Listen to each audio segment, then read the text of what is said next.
Após o encerramento dos negócios na sexta e num timing que não podia ser pior, a agência de classificação de risco Moody's jogou a pá de cal sobre a política fiscal do governo Lula e deixou o Brasil ainda mais distante do grau de investimento. Em uma das piores semanas para a equipe econômica desde o início do governo, dada a desconfiança generalizada do mercado, setor produtivo e da política, a agência rebaixou a perspectiva do rating soberano do Brasil de positiva para neutra.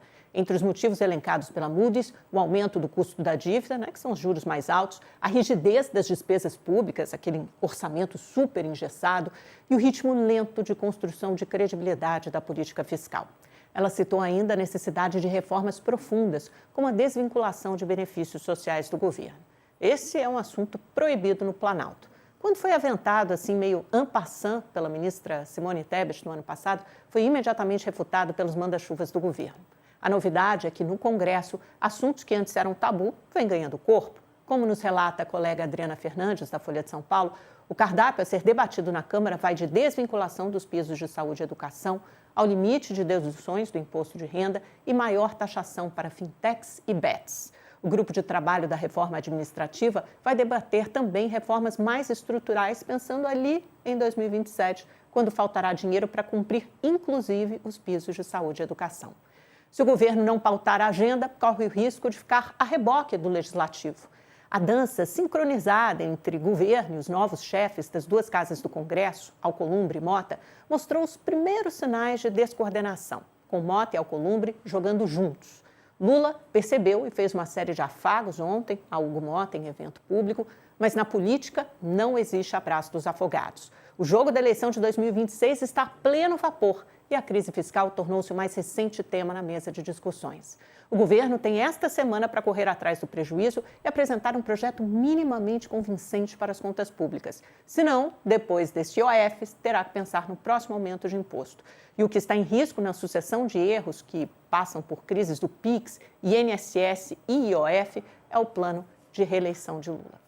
Vem comigo que a gente vai te mostrar antes o que disse a Moody's, as justificativas, os motivos para rebaixar a nota de crédito do Brasil. Aliás, a Moody's, ao contrário das outras duas grandes agências de classificação de risco, a Fitch e a S&P, havia aumentado, melhorado essa perspectiva da nota de crédito do Brasil em outubro do ano passado. E na época os investidores ficaram assim, peraí, ficaram um pouco sem entender, porque vinham ali à distância a deterioração das condições fiscais do Brasil, mas levaram numa boa o que a Moody's disse, o mercado não se mexeu, não se movimentou muito naquela época, mas parece que essa é uma correção de rota, A Moody's corrigindo um erro e vendo essa deterioração ainda maior da política fiscal brasileira. Então, regrediu, rebaixou de positiva para estável e o relatório diz: a capacidade do governo de reduzir vulnerabilidades fiscais e estabilizar o peso da dívida continua limitada.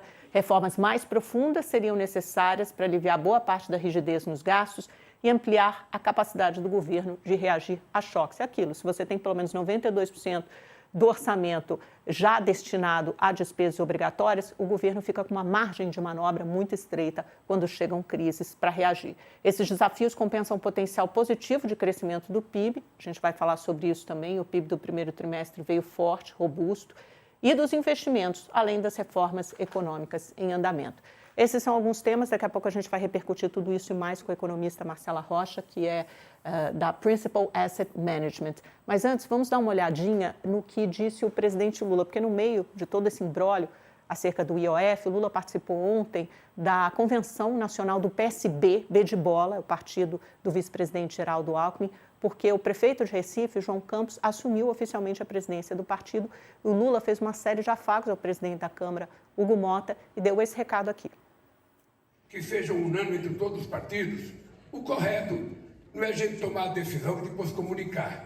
É a gente chamar as pessoas para tomar a decisão junto com a gente, para que a gente possa, quando chegar, as coisas estarem mais ou menos alinhavadas. É assim que eu tenho feito com o Hugo e com o Davi Alcolumbre, é assim que eu tenho feito com os líderes do Congresso. E o Pedro sabe disso. Ou seja, a gente chama, não tem segredo. Você quer que os líderes apoiem o governo? Ele tem que saber o que você vai mandar antes, até porque ele pode corrigir antes de mandar. Não adianta a gente mandar achando... Ninguém tem a obrigação de aprovar a medida provisória do governo, o projeto de lei do governo, se ele não concordar. O nosso papel enquanto governo é convencer as pessoas da importância daquilo. E convencer significa conversar. Veja, gente, o Lula faz até um meia-culpa em relação à forma como o IOF foi imposto, sem uma discussão prévia com os presidentes das casas legislativas. Mas, em nenhum momento, ele diz que vai recuar no conteúdo, no mérito da medida do aumento de imposto. Ele fala em convencer, ele usa essa palavra, é preciso que o governo convença.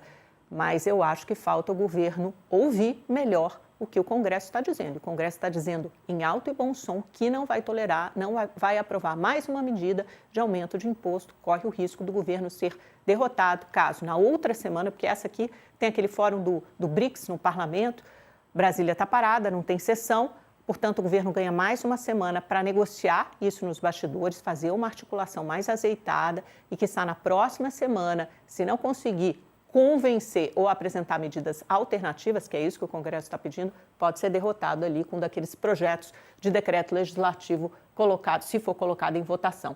Vamos dar uma olhadinha em como estão as bolsas neste momento, porque no exterior o clima não está bom, não. Você vê que aqui na Ásia está tudo caindo. Tóquio, 1,32 de queda, Hong Kong caiu 0,7 e China está fechado. Isso aqui é o fechamento de sexta-feira, menos 0,47, é feriado nacional lá.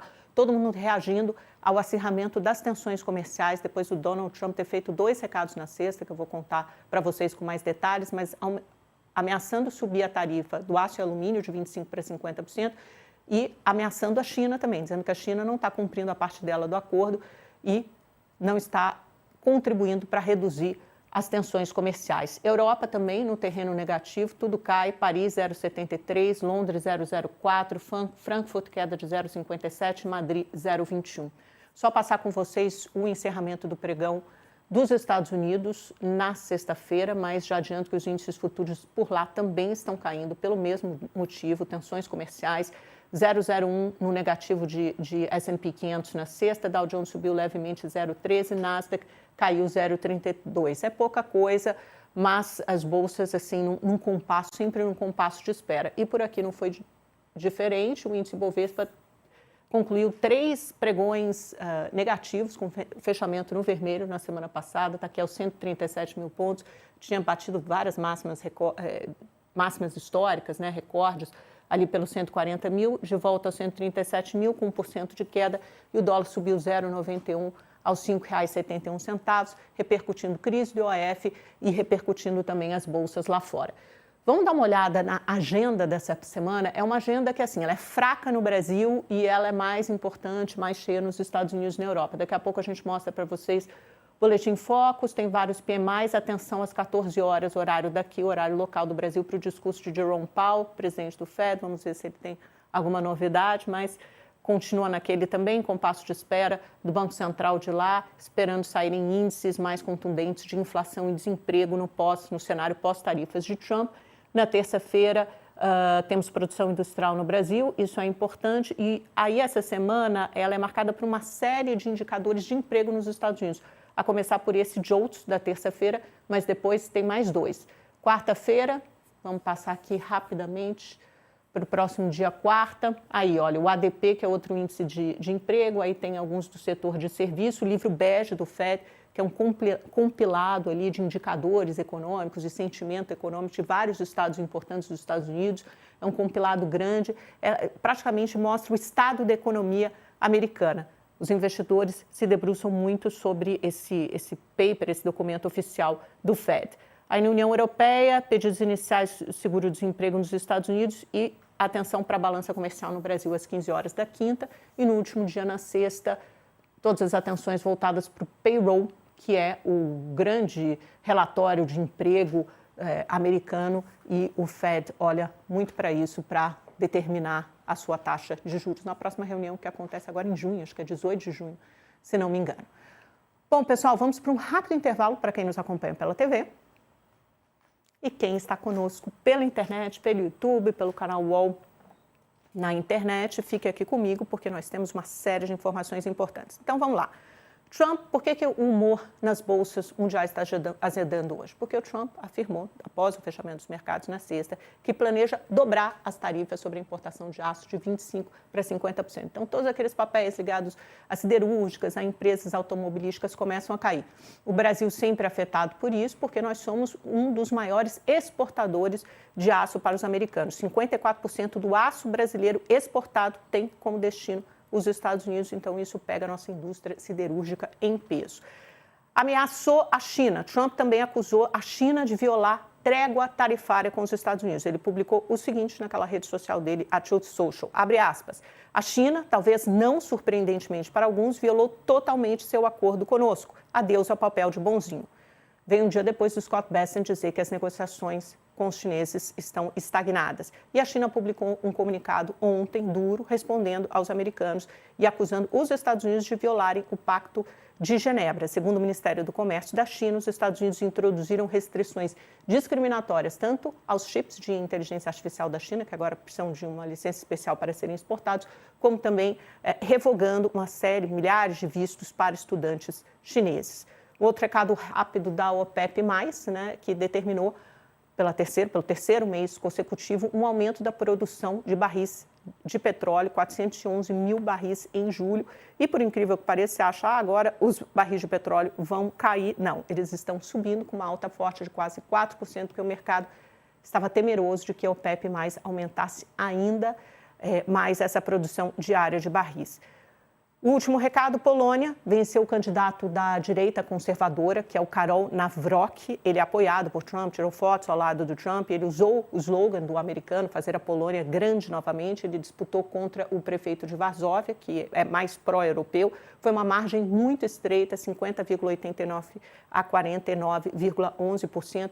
Por que é importante? Porque a Polônia é a terceira maior força militar da OTAN, faz fronteira com a Ucrânia, fica pertinho da Rússia, então fica aquele no meio, né, daquele leste europeu e o resto da Europa, Europa Ocidental, e é uma peça central na arquitetura da defesa europeia. É lógico que quem toma as decisões de fato é o Parlamento Europeu, que é comandado pelo Donald Tusk, mas como o presidente na Polônia tem poder de veto, muitas vezes essas decisões têm ficado estagnadas, porque o Donald Tusk, que é mais progressista, né, mais liberal, mais centrista, decide de um lado, né, num sentido, e depois aquilo é posteriormente vetado pelo presidente. E na ANEEL, aqui no Brasil, voltando aqui pelo Brasil, a Agência Nacional de Energia Elétrica anunciou bandeira tarifária vermelha, patamar 1, com cobrança adicional de R$ 4,46 por 100 kW consumidos. Pessoal da TV, estamos de volta, vocês se juntam a nós, todos os públicos reunidos do UOL, e a gente estava falando que a ANEEL aumentou a bandeira tarifária vermelha, então toda aquela nossa esperança, talvez, de um IPCA mais módico em junho, a gente falou sobre isso na semana passada, o IPCA veio um pouco abaixo das estimativas, mas o que mais pesou foi a bandeira tarifária amarela. E agora você tem um anúncio, vai entrar em vigor a bandeira tarifária vermelha.